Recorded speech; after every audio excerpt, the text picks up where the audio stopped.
It is relevant to you, बिल्कुल। अच्छा चलो ठीक है, हिंट और देता हूं।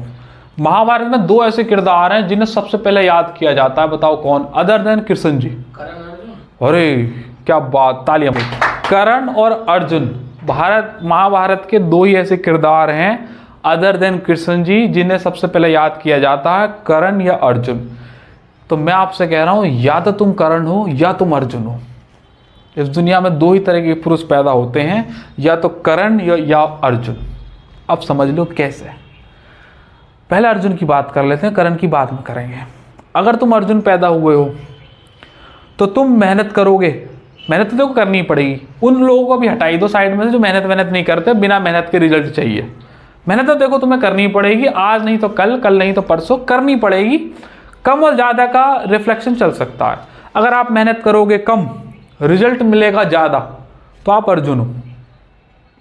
अगर आप मेहनत करोगे उतनी जितनी ज़रूरत है और रिजल्ट भी मिलेगा उतना जितना की ज़रूरत था या है, तो भी आप अर्जुन हो। आपने मेहनत करी बहुत ज़्यादा और रिजल्ट मिला उससे भी ज़्यादा, तब भी आप अर्जुन हो। लेकिन आपने मेहनत करी बहुत ज़्यादा और रिजल्ट मिला बहुत कम, मतलब आपने छलांग मारी 10 फीट की और आपको रिजल्ट आया सिर्फ 1 फीट का, तो आप कर्ण हो। आपने जी जोर से मेहनत लगानी शुरू करी और लाइफ की जो सर्कमस्टेंसेस हैं वो आपके अगेंस्ट हो गई, आसपास का माहौल आपके साथ फेवरेबल नहीं रहा, आपके अगेंस्ट हो गया, तो आप कर्ण हो।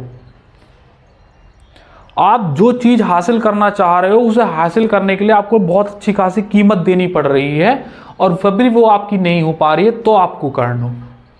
और आपने कोई चीज़ बहुत मेहनत से कमाई और उसे ऐसे ही दे रहे हो, तो भी आप कर्ण हो। तो इस दुनिया में 2 ही तरीके के पुरुष होते हैं, एक कर्ण और एक अर्जुन। या तो आप अर्जुन पैदा हुए हो या आप कर्ण पैदा हुए हो। नालायकियों से भरे हुए हो तो तुम दुर्योधन हो, तो कोई बात ही नहीं है, फिर तुम क्या बोला, इस पर तो बात ही नहीं बनती। या तो आप कर्ण पैदा हुए हो, तो आप अपनी लाइफ से खुद से ही एक सवाल कर सकते हैं कि यार या तो मैं कर्ण पैदा हुआ हूँ या अर्जुन। अगर जीत चाहिए तो अर्जुन बनना पड़ेगा, और जीतों के किस्से आपको सुनवाने हैं अपने लिए तो आपको कर्ण बनना पड़ेगा। क्योंकि दुनिया भी तो जानती है कि जीता तो अर्जुन ही था, लेकिन सब जानते हैं खिलाड़ी तो कर्ण ही था। सब ये बात जानते हैं, लेकिन जिसकी हुई जीत इतिहास के पन्नों पर उसी का ही नाम लिखा जाएगा, क्योंकि उसके साथ भगवान थे। कर्ण के साथ भगवान नहीं थे, उसके साथ मेहनत और उसकी ईमानदारी थी, लेकिन उसने मेहनत करी बहुत ज़्यादा। फिर भी जो जो चीज़ वो कमाता गया ना, उसे बस उसने ऐसे ही दे दी सबको। इसलिए दानवीर का भी नाम अगर किसी का होगा तो कर्ण का पहले आएगा, अर्जुन का तो कहीं दान में नाम नहीं आता है। तो आपको आप सवाल करना है कि यार मैं कर्ण पैदा हुआ हूँ या अर्जुन पैदा हुआ हूँ। मुझे सब चीज़ें ऐसे ही थोड़े थोड़े एफर्ट में मिल रही हैं, या मैंने जितना मांगा था उतना ही मिल गया है, या उससे कहीं ज़्यादा मिल गया है जबकि मैं इतना लायक तो था नहीं। तो तुम कर्ण नहीं अर्जुन पैदा हुए हो। और अगर ज़बरदस्त मेहनत चल रही है ना, ज़बरदस्त मेहनत चल रही है और कुछ भी ऐसा नहीं मिल पा रहा है जैसा तुम चाहते हो, तो तुम कर्ण पैदा हुए हो। तो यकीन मानो, बेशक आज तुम्हें बुरा लग रहा हो, लेकिन जो तुम्हारा चित्त की अच्छी तरीके से सफाई है ना, वो कर्ण बनकर ही हो सकती है, अर्जुन बनकर नहीं हो सकती थी। अगर भगवान तुम्हारे आके साथ खड़े हो गए हैं तो फिर तुम्हें करने के लिए कुछ ज़्यादा बाकी बचा नहीं है। सब करेंगे तो वही, और देखो सच तो यही करते तो वही है, तुम्हारा तो सिर्फ नाम ही है। लेकिन अगर भगवान ने तुम्हें कर्ण बनाकर छोड़ा है तो सही मायने में असल मैदान का जो युद्ध का मजा है ना, वो सिर्फ तुम ही ले पाओगे। अर्जुन थोड़ा कम ले पाएगा, लेगा तो सही वो भी, लेकिन असल मैदान का जो युद्ध का मजा है वो कर्ण ने अच्छे से लिया है। और जो इतिहास के पन्नों पे दुनिया असल में सच्चाई जानती है वो कुछ और है। तुम सब क्या दुनिया यही कहती है कि अर्जुन जीता है, लेकिन सही मायने में उनके दिमाग में कहीं ना कहीं हमेशा ये रहता है कि यार जीतना तो कर्ण ही चाहिए था, लेकिन जीता फिर भी अर्जुन, क्योंकि भगवान जिसके पक्ष में हो गए फिर तो जीत तो उसी की निश्चित है, दूसरे की है ही कहाँ।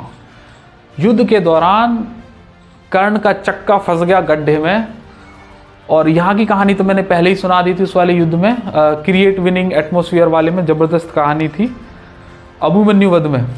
और उसका चक्का फंस गया, और फिर कृष्ण जी कह रहे हैं अर्जुन से कि इससे बढ़िया मौका नहीं मिलेगा कर्ण को मारने का।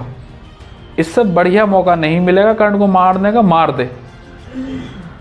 अब जब वो चक्का बाहर निकाल रहा था तब कर्ण ने अर्जुन से कहा कि कृष्ण जी अपनी मर्यादा में रहो।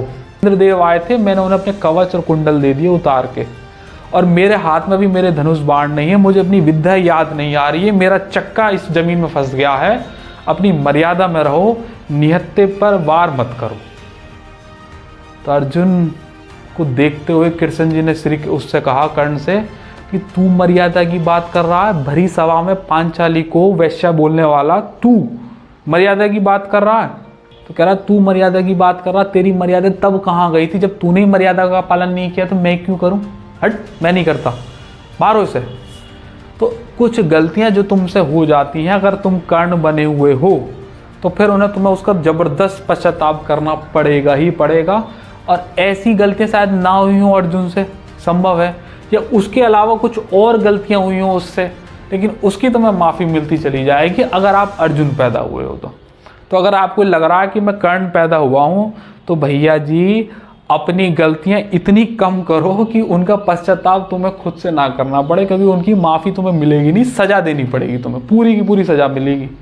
और अगर अर्जुन पैदा हुए हो तो थोड़ी बहुत गलतियां होती जा रही हैं तो कोई दिक्कत नहीं है, आपको उनकी माफ़ियाँ मिलती चली जाएंगी, क्योंकि आपके लिए रास्ते अलग तरीके से बनाए गए हैं, उसके लिए अलग तरीके से बनाए गए थे। ये आज के लिए वीडियो आपके लिए मैंने तैयार की थी। अब आप अपनी मर्जी से सोचो कि तुम अर्जुन हो कि कर्ण हो। अर्जुन हो तो तुम्हें क्या करना है, और कर्ण हो तो तुम्हें क्या करना है। बजाओ।